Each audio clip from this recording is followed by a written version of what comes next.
Ini saran jujur gua ketika kita pengen menurunkan kadar lemak di seluruh tubuh kita. Mau di muka, di dada, di paha, di lengan, ataupun yang paling susah, yaitu di mana? Yaitu di perut kita. Supaya kita bisa turun dari kadar lemak 30% gini ya, gua ya, ke kadar lemak 15%. Dan kalau perlu, kita turunin lagi kadar lemak kita. Supaya otot perut kita bener-bener jelas. Bahkan sampai kelihatan tuh urat-urat di bagian lower abs kita. Ke kadar lemak 10%. Ataupun misalnya, seperti klien gue ini ya, yang berhasil gue bantu selama 5 minggu aja turun sebanyak 11 kg, otot perutnya mulai kelihatan hanya dalam waktu 5 minggu. Ataupun follower-follower gue yang lain ya, yang berhasil juga menurunkan berat badan. Dan yang paling penting adalah apa? Yaitu adalah kadar lemaknya yang turun. Bukan hanya sekedar berat badan atau bahkan massa ototnya yang turun. Itu kita nggak mau. Dan mereka ini yang berhasil turun kadar lemak, mereka itu pekerjaannya sibuk ya di kantor. Salah satunya ada yang profesor di salah satu kampus PTN di Bandung. Bahkan ada yang dokter juga. Banyak banget dokter ya yang udah nyobain tips-tips dan saran-saran dari video-video gua. Jadi ini adalah 3 saran yang paling jujur ya, yang teman-teman harus pahamin ketika kita pengen nurunin kadar lemak. Akhirnya apa? Akhirnya semua lemak-lemak yang berlebihan di tubuh kita tuh udah nggak ada lagi. Dan kita jadi kelihatan lebih menarik, proporsional, dan juga sehat. Kita langsung aja bahas. Yang pertama, kita harus berhenti dengerin omongan-omongan dari orang lain, misalnya teman-teman, keluarga, ataupun kerabat, mengenai gimana caranya kita turunin kadar lemak. Atau bahkan dari internet. Kenapa? Karena rata-rata orang itu, mereka semua clueless ya. Nggak tahu gimana sih caranya kita tuh nurunin kadar lemak. Terutama kalau orangnya itu berat badannya juga ya nggak ideal. Perutnya masih buncit. Coba sekarang gue tanya nih ke teman-teman. Apa sih komponen utama, ya indikator utama kalau kita misalnya mau turunin kadar lemak? Kalau misalnya bukan kalori defisit jawabannya, misalnya nih kita jawabannya apa nih? Olahraga yang rajin, ya kan? Makannya sedikit tapi geraknya banyak. Latihan beban yang rajin. Jalan kaki yang banyak. Itu sebenarnya semua hal tadi itu bagus banget, tapi itu kurang tepat karena hal-hal tadi kalau kita tidak berada di dalam kalori defisit keadaannya tubuh kita ini ya, kita tidak akan menurunkan kadar lemak kita. Karena udah banyak banget ya klien-klien gua misalnya dia ikut program A, program B, program C, udah daftar gym, sewa PT ya kan, tapi akhirnya apa? Akhirnya berat badannya malah naik padahal olahraganya rajin. Tapi setelah misalnya gua bantuin coaching, itu malah langsung turun tuh berat badannya, kadar lemaknya pun langsung turun karena kita memang berada di dalam keadaan kalori defisit nih. Jadi mau kita olahraganya sampai keringatnya sampai basah, ya kan? Sampai kita peres tuh baju, ya sampai banjir, ya kan? Atau misalnya kita jalan nih, kita kelilingin GBK dari pagi sampai malam. Kalau misalnya kita apa? Kita nggak perhatiin kalori yang masuk ya dari makanan kita, kita tidak akan menurunkan berat badan kita, termasuk kadar lemak, malah naik yang ada. Nah, jadi yang pertama adalah kita wajib untuk nggak usah terlalu banyak ngedengerin ya omongan-omongan atau bullshit di luar sana mengenai cara menurunkan berat badan atau kadar lemak. Kita fokus dengan satu hal. Oh, nih orang paham nih tentang kalori defisit. Dengerin aja. Contohnya misalnya di channel gue ini, gue mempromosikan diet tinggi protein dan juga kalori defisit kalau misalnya kita mau turun kadar lemak. Dan akhirnya six pack abs kita kelihatan, nggak ditutupin lemak lagi. Dan akhirnya apa? Akhirnya kayak cerita klien gue ini ya. Jadi dia pertama kali itu digrepe duluan sama cewek pak ya. Ketika apa? Ketika badannya berubah, ketika fisiknya semakin menarik, itu dia pertama kali digrepe tuh sama cewek. Sebelumnya nggak pernah. Ya sebelumnya kita yang nyari-nyari, sekarang kita yang dicari. Karena apa? Karena fisik kita itu menarik. Jadi gitu ya. Jadi bukan berarti olahraga itu misalnya jelek, jalan kaki juga jelek, itu semua bagus. Tapi untuk membantu kita mencapai di keadaan kalori defisit. Karena kalau misalnya makan doang nih, itu masih kurang. Kalau kita misalnya jaga makan doang. Karena apa? Nanti kita malah jadinya apa? Jadinya cungkring kalau kita nggak ditambah dengan olahraga latihan beban. Otot kita yang seharusnya bisa ngembang tuh ya, dan kita jadi keren badannya, malah jadi cungkring atau jadi kurus. Kita nggak mau itu. Jadi itu ya. Jadi yang pertama, kita wajib untuk fokus kalori defisit. Jangan terlalu banyak dengerin pendapat-pendapat orang ya, yang belum tentu itu siapa ya kan. Apakah dia badannya gimana juga nggak keurus juga ya kan. Dan kita juga pada saat kita menurunkan kadar lemak, kita mau menaikkan massa ototnya supaya kita tadi ya semakin keren, cewek-cewek makin berdatangan.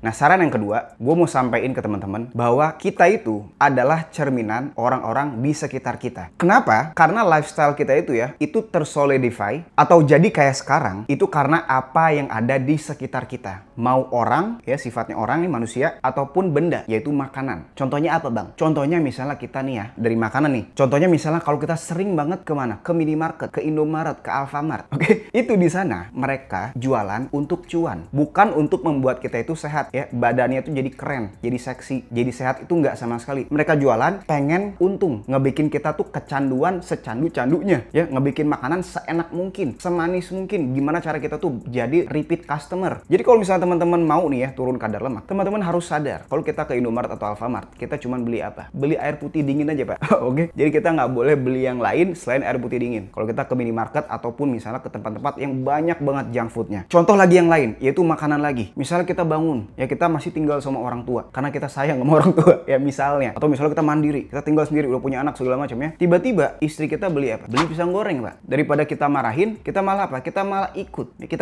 Kita malah makanin, kita jadi terpengaruh juga. Oke, dengan makanan yang ada di meja makan tadi, pisang goreng tadi ya. Jadi kita wajib untuk apa? Untuk kontrol juga lingkungan kita. Kalau perlu misalnya kalau istri lu beli pisang goreng lagi, lu bilang sama dia, kalau mama beli pisang goreng lagi, bulan ini papa nggak bakal transfer. Oke? Karena apa? Karena itu bakalan ngefek ke diet kita juga, Pak. Ngefek ke diet kita, ngefek ke anak kita juga nanti. Makanannya jadi nggak sehat. Jadi usahakan di kulkas kita itu ya, itu semuanya daging semua. Makanan-makanan berprotein tinggi semua. Jadi itu contohnya makanan. Kalau misalnya kita buka HP, ya buka HP. Pada saat mesen makanan online, itu juga kita harus hati-hati. Jangan sampai kita makan makanan yang isi tepungnya, isi minyaknya, isi bumbu-bumbu manis. Itu bakalan apa? Mempengaruhi juga ya bentukan badan kita juga ini. Oke, jadi kita wajib untuk memilih dan mengeliminasi makanan-makanan di ojek online. Yang bagus-bagus tuh mana aja sih restorannya yang mendukung kita untuk turun kadar lemak. Nah, itu contohnya makanan. Contohnya lagi nih, lingkungan sosial. Kalau misalnya kita nongkrong nih ya sama orang yang demen mabok, terus pengangguran, malas kerja pokoknya, doyan judi, ini semua dosa diambil semua sama dia semua ya. Kalau kita nongkrong sama orang-orang begitu, ntar kita terpengaruh. Misalnya doyan mabok, mereka makanan-makanan di klub itu nggak ada yang sehat. Sedangkan nanti kita diajaknya kemana? Diajak ke sono. Ya makannya juga nggak ada yang sehat. Oke, jadi kita mulai juga pilih-pilih teman-temannya. Pilihlah teman yang positif, yang dia rajin kerja, ya untuk keluarganya, untuk anaknya, untuk istri, ya kan? Terus juga makanannya dijaga. Oke, jadi banyak-banyakin lah orang-orang kayak gitu.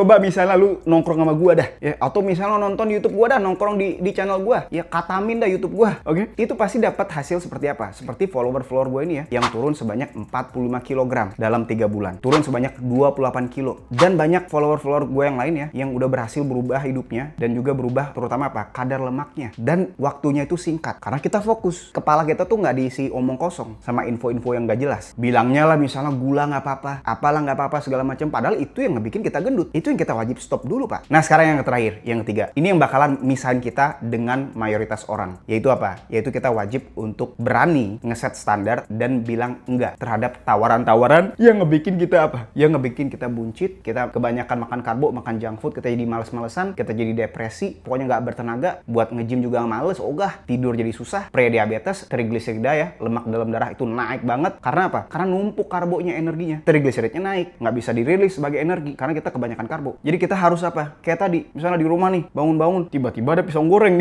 ya kan? Kita harus bilang enggak gua nggak mau, langsung buang tuh ke tong sampah, pisang goreng, ya kan? Atau sumbangin. Atau misalnya lu diskusi sama istri lu atau sama keluarga lu ya, atau sama teman lu, kita tuh udah apa? Udah pre-diabetes. Bentar lagi kalau kita nggak diet, kita dijemput sama yang maha kuasa, Pak. Jadi kita wajib apa? Wajib diet supaya kita apa? Bisa sehat. Oke, bisa ngeliat cucu kita. Tapi itu kelamaan ya. Ya at least kita bisa bagus aja badannya, keren ya kan, kalau foto enak. Jadi kita mulai terapin ya prinsip bahwa kita tuh udah harus tegas sama diri kita sendiri juga. Karena siapa lagi yang bakalan ngurusin atau memperbaiki diri kita selain diri kita sendiri ya. Bukan dokter kita, bukan coach kita. Misalnya kalau gua udah temenin lu semua ya kan, atau misalnya kita coaching one on one ya, kita udah coaching, gua udah bikinin programnya, menu makanannya, dietnya, latihannya, gua hitungin kalorinya, gua bikinin detail latihannya, segala gua perhatiin lu semua ya. Gua cariin kalau makan di ojek online apa di mana aja, terus gua beliin bahan makanannya, beli di mana yang enak-enak. Tapi kalau kitanya apa? Kitanya males ya, kita nggak mau ngeset standar, ya susah juga, Pak. Oke, jadi kita harus ngeset standar, itu pertama. Yang kedua, kita harus bilang enggak terhadap tawaran-tawaran yang ngebikin kita nggak jadi lebih baik. Oke, jadi segitu aja ya video dari gua. Itu adalah 3 prinsip atau saran dari gua yang paling jujur kalau misalnya kita atau teman-teman pengen nurunin kadar lemak. Sebenarnya kalau teman-teman mau tahu gimana caranya nurunin kadar lemak, itu simple banget. Kita harus atur pola makan, ya kan? Jangan kebanyakan energi. Kalau gua misalnya carnivore diet, diet tinggi protein, terus kita jalan kaki yang banyak, kita rajin latihan beban, akhirnya apa? Akhirnya kita bakalan turun. Tidur yang cukup juga, yaudah kita pasti turun. Dan jadi ideal. Kayak misalnya klien gue ini ya, walaupun beliau umurnya 68 tahun, beliau berhasil turun sebanyak 14 kg dan lingkar perutnya itu turun sebanyak 28 cm. Badannya pun juga berubah jauh banget drastis. Yang awalnya kadar lemaknya 40%, jadi di bawah 20% kayak gini. Otot perutnya udah mulai kelihatan. Nah, kalau misalnya teman-teman mau di coaching langsung dari gue bantuin dari awal sampai akhir, gue bikinin menu makanannya. Bahan-bahan makanannya beli di mana, termasuk kalau ojek online itu pesannya apa aja yang sesuai dengan diet kita, cara masak yang enak-enak, dan juga program latihan supaya kita bisa menaikkan massa otot dan sekaligus menurunkan kadar lemak dan kita jadi jauh lebih proporsional. Dan otomatis kadar lemak kita jadi ideal sepanjang tahun. Dan ini kita tidak akan naik turun. Teman-teman bisa langsung daftar aja di link di deskripsi. Segitu aja video dari gue. Semoga dengan video ini teman-teman jadi tahu apa yang kita harus lakuin kalau kita misalnya mau benar-benar nurunin kadar lemak tubuh kita. Kalau misalnya teman-teman ada pertanyaan pertanyaan, langsung tanya aja di kolom komen. Segitu aja video dari gue. See you next video. Bye-bye.